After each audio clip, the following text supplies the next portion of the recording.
So dito tayo sa sunod na aggravating circumstance, that is about crime committed on the occasion of calamity. Pag sinabi natin calamity, nandun ang bagyo, baha, lindol, mga natural na mga disaster, even mga man-made disaster, considered yan sa tinatawag natin na calamity. So kung ang krimen ay ginawa sa panahon ng mga calamity na to, then that is an aggravating circumstance. Also, pwede din yung other calamity or misfortune, the conditions and distress similar to those preceding in the enumeration, as we have discussed already, yung mga baha, yung ganyan. To be aggravating circumstance, ang presence nito must be by deliberate intent to take advantage. So, meaning to say, ginamit talaga, sinadya ng offender na i-commit ang krimen sa panahon ng calamity. Even epidemic, no? Kahit na sa panahon ngayon, like sa COVID-19, sa pandemic. So, pag ginamit itong panahon na to sa paggawa ng krimen, so, this is an aggravating circumstance on the occasion of calamity.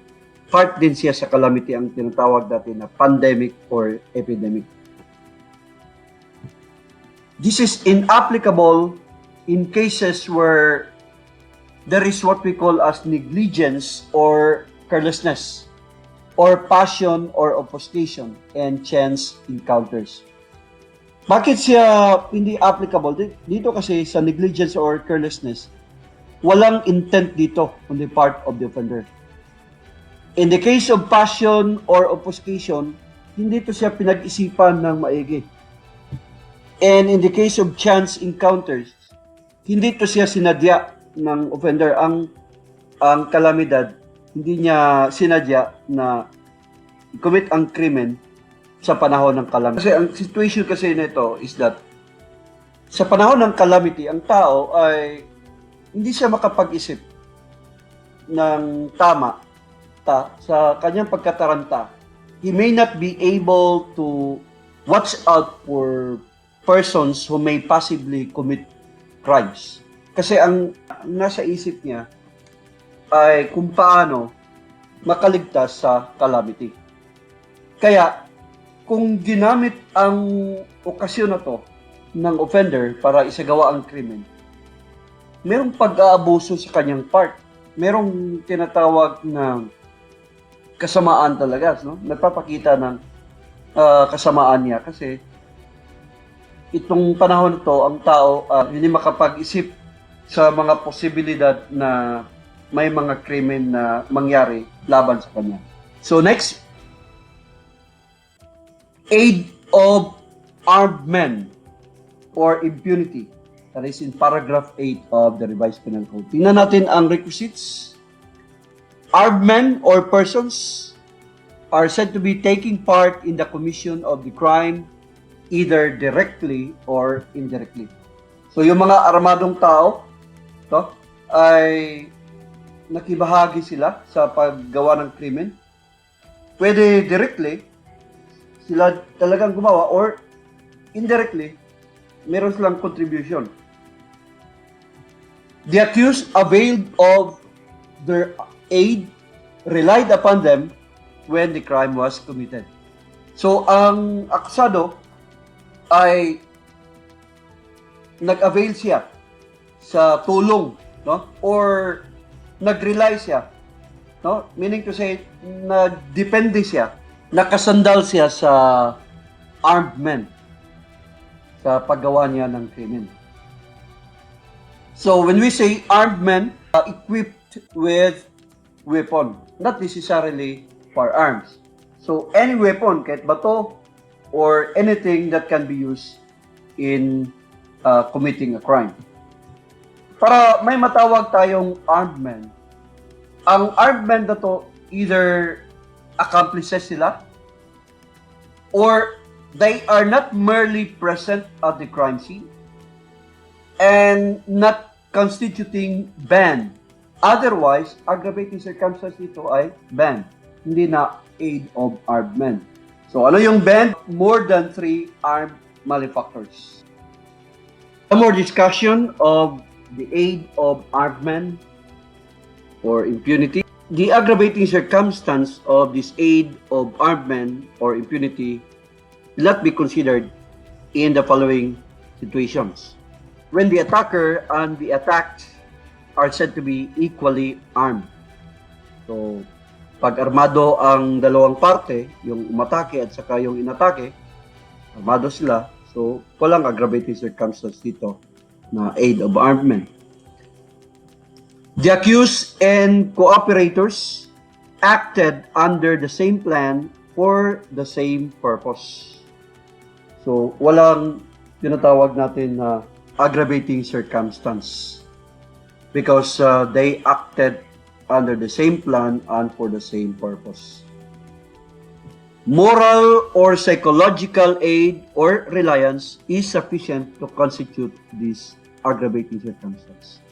Kasi ang ibig sabihin kasi natin dito sa aid of armed men, ang tao, nung sinagawa niya ang krimen, nakadepende siya sa mga taong nakapaligid sa kanya na nagbigay ng moral support. Kasi yung mga tao na yan ay armado.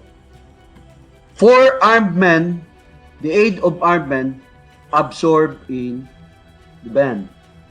So, pag for armed men na, then wala nang aggravating circumstance na aid of armed men dito, kundi band na ang matawag natin na aggravating circumstance. So, let us now go to paragraph 9 that is about recidivism. So, who is a recidivist? A recidivist is a person who, at the time of his trial for one crime, is said to be previously convicted by final judgment of another crime embraced in the same title of the RPC. Ito yung pinaka-keyword to remember when we talk of recidivism. Embraced in the same title. So, under trial siya sa isang krimen, pero dati na siyang na-convicted by final judgment sa isang krimen na sa ilalim ng iisang titulo sa RPC. Kung ano yung under trial siya at ano yung previously convicted siya, they are of the same title. Halimbawa lang, kung ang pinag-usapan natin ay under trial siya sa crime of theft and then previously na convicted siya by final judgment of the crime of robbery. So, ang theft at saka robbery ay under the same title, that is crime against property. So, a recidivist is entitled to indeterminate sentence law, pero disqualified from the credit of preventive imprisonment. So, hindi siya ka-avail ng tinatawag na preventive imprisonment. Some more discussion? So, the requisites of recidivism, the offender is on trial for an offense, pero let us remember na ang term na offense dito ay hindi siya punishable under special law. So, ang term na offense dito ay synonymous to felony. So, under the RPC to siya. The offender is said to be previously convicted by final judgment of another crime. So, ang crime na pinag-usapan natin dito ay specifically about felony. Meaning to say, punishable under the RPC. Kahit ito, felony to siya, although ang gamit na term dito ay offense, pero it is to be understood as felony. The offender is convicted of the new offense. And the first and second offenses are said to be embraced in the same title of the revised penal code. So, gaya nung nasabi natin na previously na convicted siya ng theft and then under trial siya for the crime of robbery, kung ma-convicted siya for robbery, then he can be considered as recidivist. That is an aggravating circumstance.